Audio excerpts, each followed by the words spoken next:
transport and what different forms of transport, planes, trains and automobiles, might mean.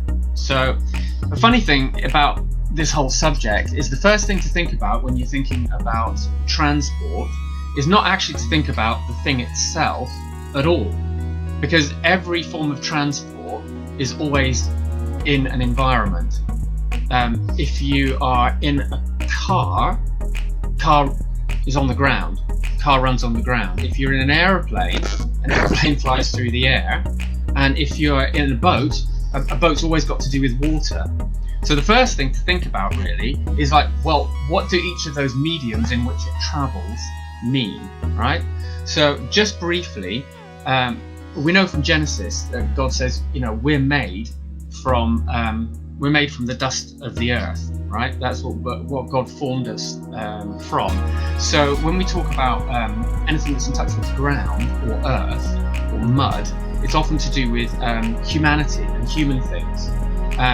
So whenever it's a car, it's a truck, it's a bus, it's a train, they're all earthbound. So they're often talking about things which are quite practical and to do with action and activity, human activity, because they're on the ground. Can they be spiritual things like churches and fellowships and groups? Yes, of course they can. But often in the practical sense of those things. Now aeroplanes start on the ground, but they're designed to fly in the air. So the air is often when we're talking about like real spiritual things.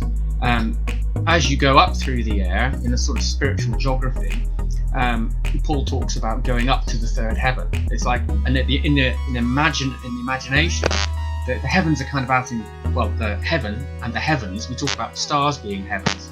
So in our imagination, the heavens are where God is, and the air is what we go up through to get to God's throne room.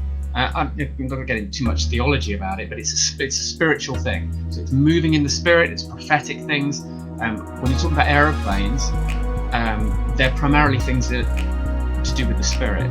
Can they also be churches and fellowships? Yes, but more in the prophetic sense usually, And the last one, water. Well, now what's water? When you think about water, it's interesting to think about it in two ways. One is water that flows from a source. So that would kind of streams and rivers, because Ezekiel's vision of God's throne is a river of water flowing from his throne. Christ talks about rivers of living water will well up from inside of you, and that's talking about the Holy Spirit. And you can often tell what's happening in a river by how wide it is, how deep it is, how fast it's flowing, right?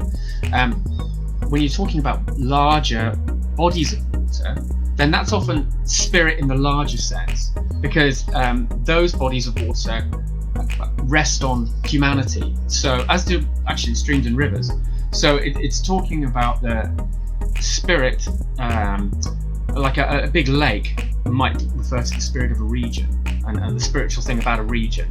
An ocean is a spiritual things which touch all nations. Like you think about the Pacific Ocean. I mean, it's like Japan, China, America, New Zealand, Australia. They all sort of touch the Pacific Ocean. So that gives you some clue as to what the meaning of your dream element might be.